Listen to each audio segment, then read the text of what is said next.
Hi, it's Amber. I am back again for another little review of a couple chapters. I know the last couple times I've met, we've only done one chapter, but today we're going to do two.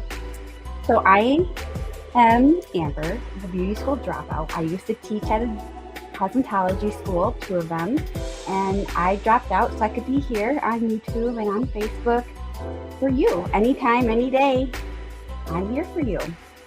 So today we're going over bacteriology and infection control. So these two chapters, I would say, are some of the biggest chapters that you need to really focus on when you're in cosmetology school. These chapters cover a lot of what is most perspective. They really don't, their main purpose is to protect the public. So they really don't want anybody with a license that doesn't fully understand how to keep their clients safe from infection and bacteria and spreading communicable diseases. So these are very important chapters. We're going to talk about different types of bacteria, bacilli, spirili, staphylococcus, diplococcus, streptococcus, all these big words that I can barely pronounce.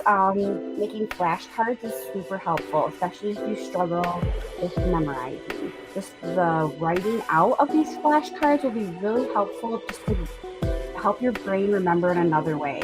One thing to hear the information, it's another thing to see the information, but to write the information is another way for your brain to take it in.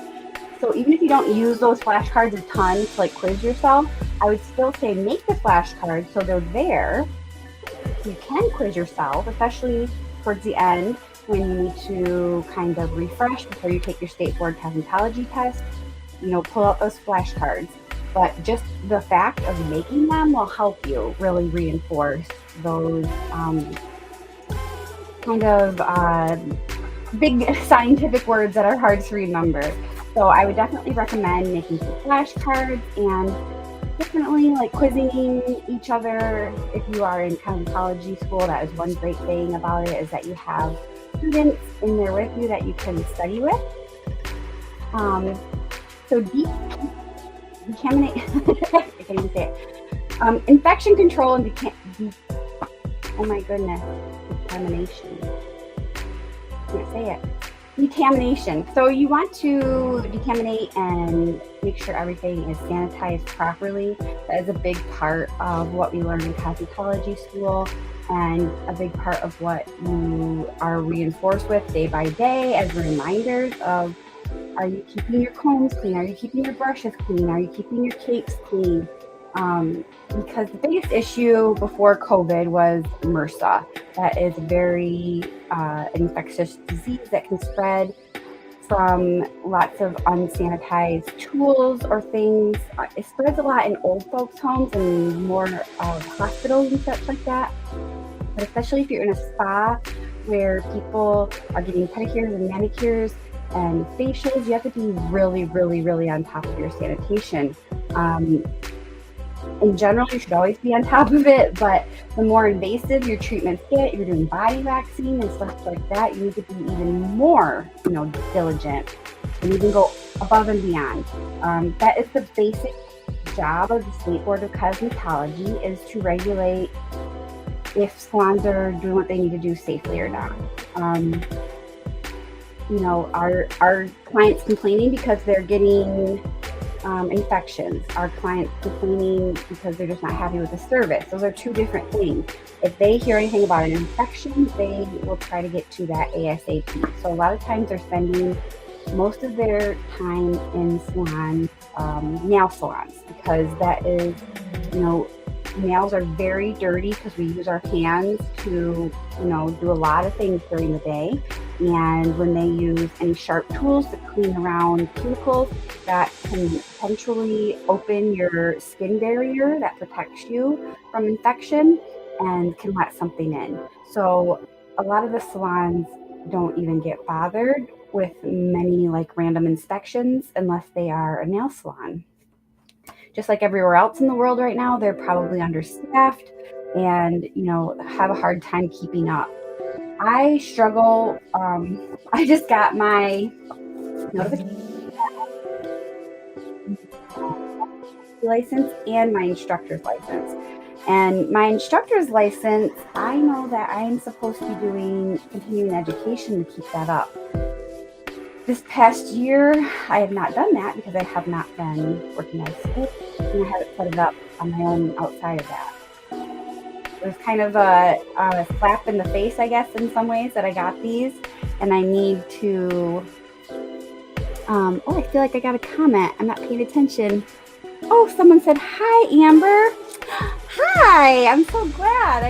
I'm not used to even having comments, so I wasn't even looking. But anyways, I really need to make a decision about this. I don't think I will be renewing my instructor's license, so I will only be renewing my cosmetology license. I am still currently working as a cosmetologist. I still love what I do. I still want to teach in some capacity. I am definitely more for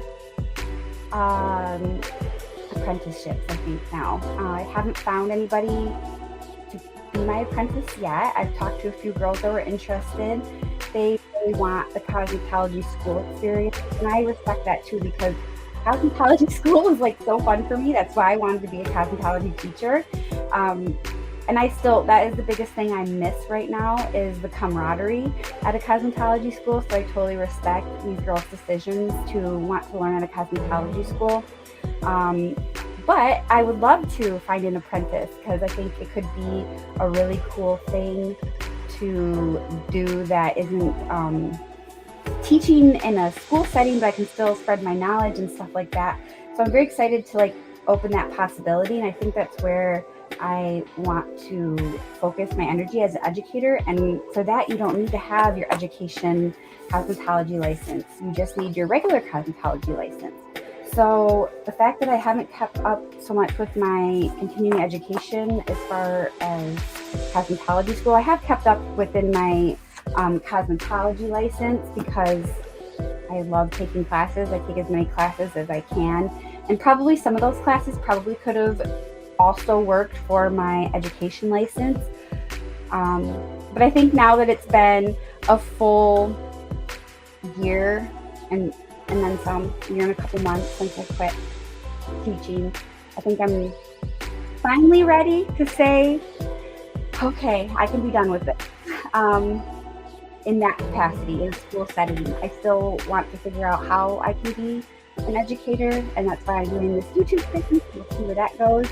And hopefully I can build a community here in my little corner of the universe, or the corner of the internet, not the universe, but yeah, the corner of the internet, that I'm gonna hopefully make a really fun and safe place for people who want to be cosmetologists and need some more information. I'd love for you to leave some comments or questions in down below, and let me know, because I would love to start responding to anybody who has any questions about the beauty industry in any capacity, as working in it or just being a consumer of the beauty industry, and you have questions for a professional that's been in it for about 20 years.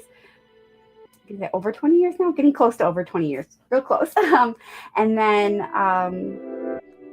so please feel free to keep me posted on any questions that you have, and I'll try to. I got a little nervous when I saw I had a comment. So thank you, ladies on Lions, for commenting. I really appreciate any interaction. It's like the first interaction I had. So ever since then, I'm kind of got a bit nervous. But I'm just gonna go for it and keep trying to put myself out there.